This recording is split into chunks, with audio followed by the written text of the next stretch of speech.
Hi, my name is Rich Johnson, and I'm on my grandpa's channel, Bowerman 939 Brigham Tea Company, and we're going to show you how to work a Viking sun compass.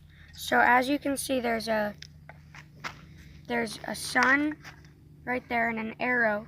So you point the arrow towards the sun, and you put it in one of these holes.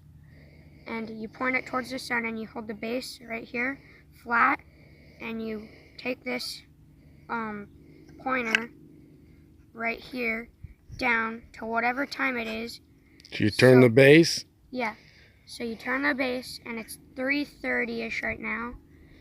And we are going to, so halfway in between 3:30, which is right here, and noon is right there. Halfway in between it is north, and right there is about 1:30, and 1:30 is due north.